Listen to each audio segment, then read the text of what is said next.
So let me tell you the story of a dress. So let's imagine that it's a cotton dress, a polyester lining, and sewn together with something, right? With thread. And it has some embellishments on it, so some embroidery up here and some sequins here. A waistband, so that will be fused. The cotton was probably grown in China.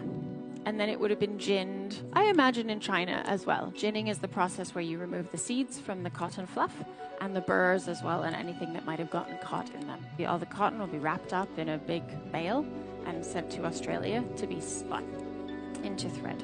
And then that thread probably will go to Italy, to a factory where it will be either knitted or woven into fabric. Now, it still hasn't been colored yet. It probably will have been bleached already. And the color will be added almost certainly in India, because in India is where most of the dye houses are. It's affecting their lungs tremendously and the air quality around them. And then also those dye houses, where does that dye all go? The effluents go out of the factory and into the nearest river. If you have a look at those rivers that are near the dye houses, it's a scary sight. They don't look like rivers anymore. So where were we with our dress? It's blue and it's in India. It might have a zip in the back. That zip came from metal. A couple of buttons as well at the top, plastic. The metal will have been mined. Maybe it was mined in Uganda. It was mined by people who go underground, possibly with their babies on their back. They spend all day in the mine, taking out the metal, and then they process it with their hands with mercury. Not great for your health either, nor for your environment. They're living in a toxified place, and they're not doing this because, oh, they love mining.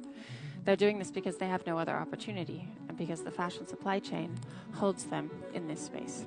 So we still don't have a dress yet, do we? Let's sew it all together, what we have so far. To do that, we'll take it to Bangladesh. And in Bangladesh, we'll be in a very, very loud factory with machines everywhere. But the machines don't make your dresses on their own.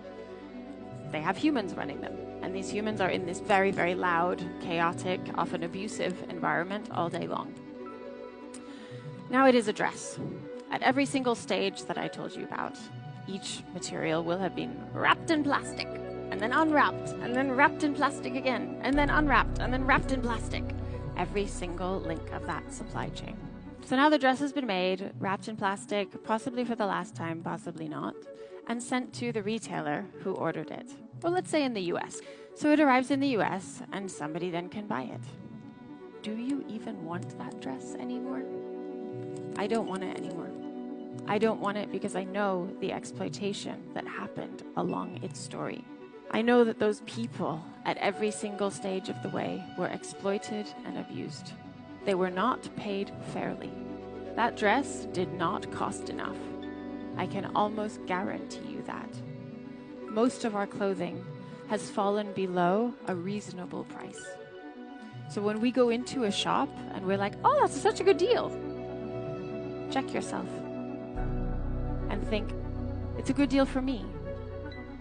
So does that mean it's been a really bad deal for somebody else and for the planet that we all share?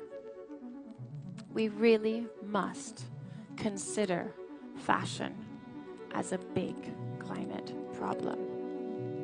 And remember, fashion is grown in soil.